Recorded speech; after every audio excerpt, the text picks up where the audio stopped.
Hey y'all, welcome back to the dollhouse. Please thumbs up the video, like, share, and subscribe if you have not already. And here we go. This video is going to just be a quick tutorial on how to apply for the pandemic food stamps. Yes, every state has been allotted funding for food stamps, so I'm going to show you here.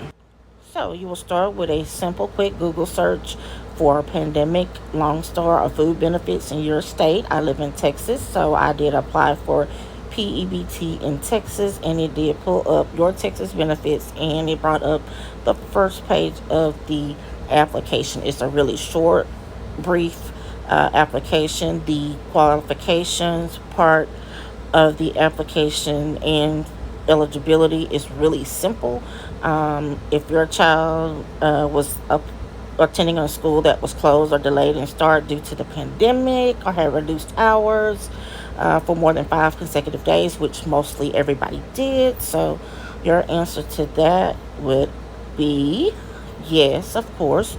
So you would go ahead and click yes on that, and then it will move you on to the next part of the application, which is just your basic name, date of birth, social security number, your gender, of course, and your physical and or mailing address. You want to be sure to, of course, add that information on there as well. And let's see, finish that. Put in your physical address. And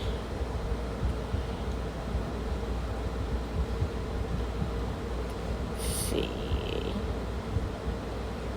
select your state, which of course it'll probably default for you. I'm in Texas, so it was already there.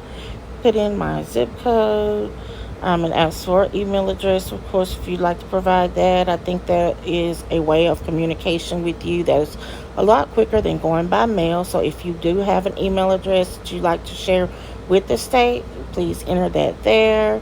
So you'll probably be happy that you chose that way of communication, because things go a lot quicker via email than if they had to request some more information or something for you through the mail. You'd have to wait on actually receiving the mail, and then you either mailing it back and them having to process the mail and all of that. So if you have that email address, that would be great to add that in there.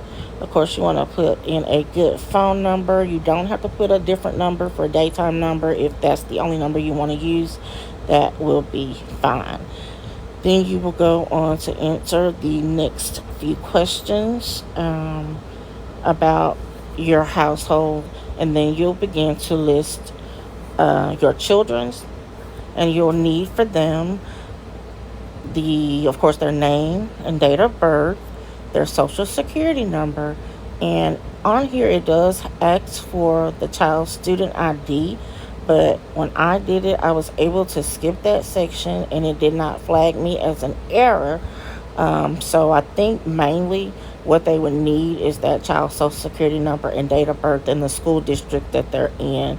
And I think most of the districts that are notated or associated with the pandemic food stamps, I think the systems are kind of somewhat connected or either verified through the school system, so they know if your child is a part of a district that is eligible. So the student ID number and everything is really not that important.